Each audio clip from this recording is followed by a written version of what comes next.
terceira temporada do crime de 1,2 trilhão de reais, eu estou te falando sobre o mercado.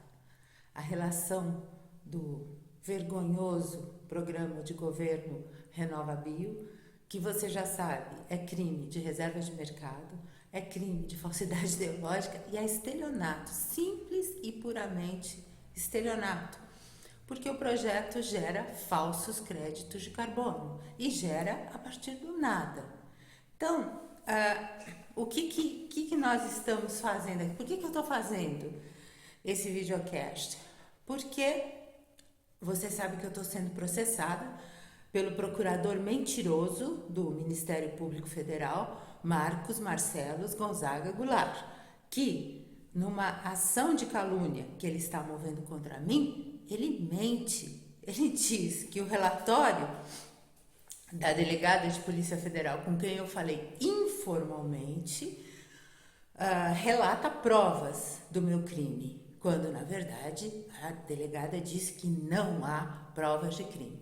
Isso quer dizer o quê? Isso quer dizer que o RenovaBio, um crime de 1,2 trilhão de reais, é uma coisa tão grande em termos de poder político, em termos de musculatura, que ele achou que ele ia me constranger, que ele ia me assediar, que ele ia me fazer assinar um termo de não persecução penal, e com isso eu perderia toda a minha credibilidade.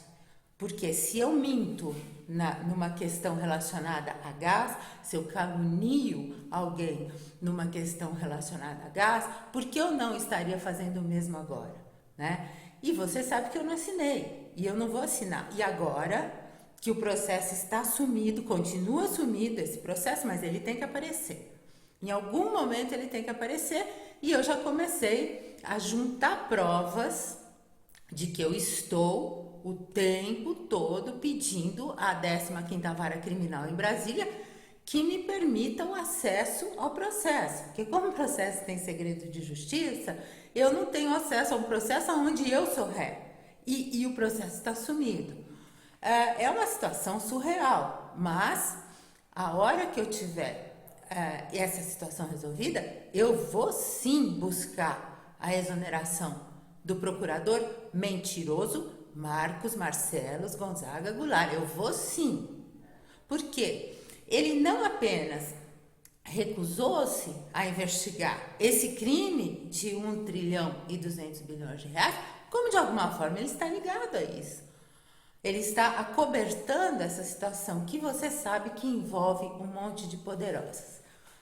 E isso quer dizer o quê? Isso quer dizer que chega uma hora que a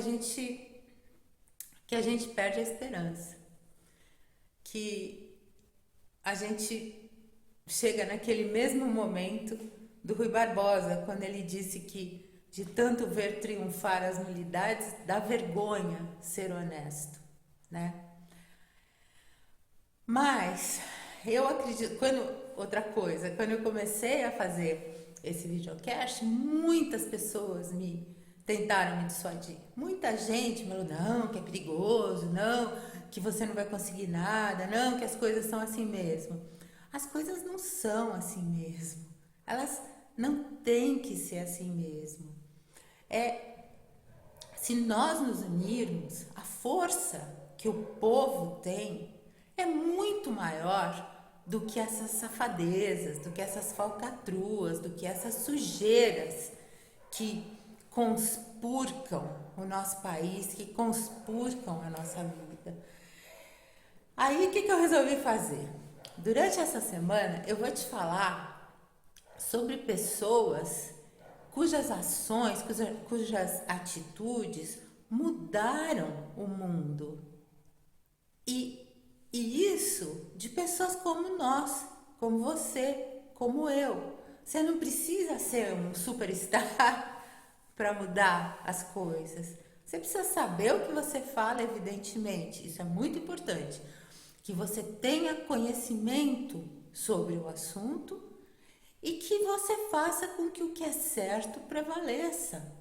Porque mesmo que você tenha um procurador sujo, um procurador mentiroso, como Marcos Marcelo Gonzaga Goulart, você tem justiça no Brasil, você tem um sistema onde existem pesos e contrapesos, aonde a justiça é feita. Nós temos que acreditar nisso, porque senão nós temos que fazer alguma coisa para mudar, né? E eu tenho convicção de que eu vou conseguir a exoneração dele. Por quê? Porque existe uma corregedoria do Conselho Nacional de Justiça no Brasil que funciona exatamente para isso. E que eles já me deram, eles me responderam um e-mail, me dando o caminho certinho para que eu consiga mostrar o que o procurador Marcos Marcelo Gonzaga Goulart tentou fazer comigo e que certamente faz com outras pessoas, servindo aos interesses de grupos poderosos, como, por exemplo, o setor sucroalcooleiro, e prejudicando, ele não está prejudicando só a mim, ele está prejudicando o país.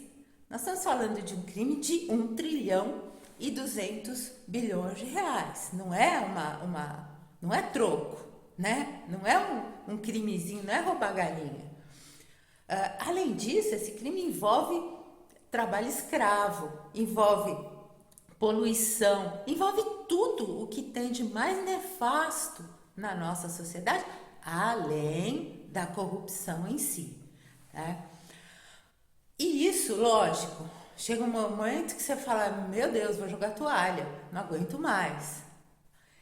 E é por isso que eu estou fazendo agora, nessa última semana de mercado, eu vou te falar sobre essas pessoas bacanas, sobre essas pessoas que sozinhas elas conseguiram, num trabalho de formiguinha, elas conseguiram grandes resultados, coisas imensas. Eu vou te falar, por exemplo, do Churchill.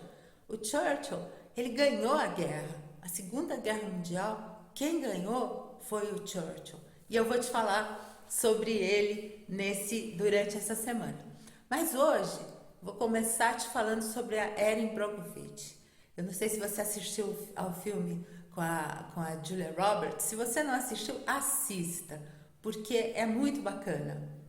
Você vai ver que ela é uma mulher simples, é uma mulher que não tem uma formação técnica, não tem uma profissão, né? Digamos assim, um degree, uma formação universitária, mas ela é uma pessoa inteligentíssima, ela tem uma memória fotográfica. E ela mora na Califórnia e trabalha como assistente jurídica num escritório de advocacia. E num determinado momento ela fica sabendo que um gasoduto construído pela Pacific Gas and Electric em 1952, eles utilizavam o cromo hexavalente para que não houvesse corrosão. Para preservar esse gasoduto, eles usavam o cromo hexavalente, que é altamente venenoso. E junto com a água da terra e tudo esse elemento começou a percolar. Percolar é pingar lentamente. Sabe quando você tem um coador de café? O café que escorre no coador, ele percola. E começou a contaminar o lençol freático. E um monte de gente ficou doente, pessoas morreram com câncer, assim, mas muita gente entre 1952 e 1960. E aí ela soube desse caso e começou a trabalhar com isso. Ela convenceu o patrão dela, que no filme é o Albert Finney que faz o papel, ela o convenceu a pegar essa causa e a defender essas pessoas.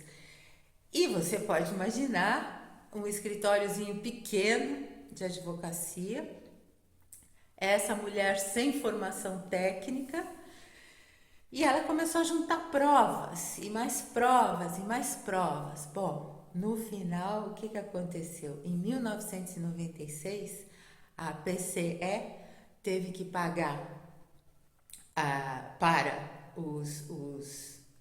as pessoas que sofreram, né, com a contaminação do lençol freático, eles tiveram que pagar 333 milhões de dólares. Foi a maior causa até aquele momento na história dos Estados Unidos. Foi o maior ressarcimento até aquele momento na história dos Estados Unidos. O que eu quero te mostrar com isso? Assista o filme, você vai gostar. O que eu quero te mostrar com isso? Que eu não vou desistir. Eu não vou desistir. Eu estou fazendo um trabalho de formiguinha, mas eu tenho você que está me assistindo. De repente você fala disso para mais alguém e outras pessoas vêm, porque o que nós estamos falando aqui não é só de um crime financeiro, não é só os danos causados ao mercado. Não, nós estamos falando de trabalho escravo. Nós estamos falando de poluição de corpos d'água, poluição feia de corpos d'água. Nós estamos falando de envenenamento de crianças indígenas. Você pode imaginar uma coisa dessa? E tem uma frase, eu não sei de quem que é, mas é uma frase muito legal, que diz que o mal se instala não é quando as pessoas más agem, é quando as pessoas boas deixam de agir. Não deixe de agir. Me ajuda a desmantelar essa quadrilha, essa safadeza, esse crime que é o RenovaBio.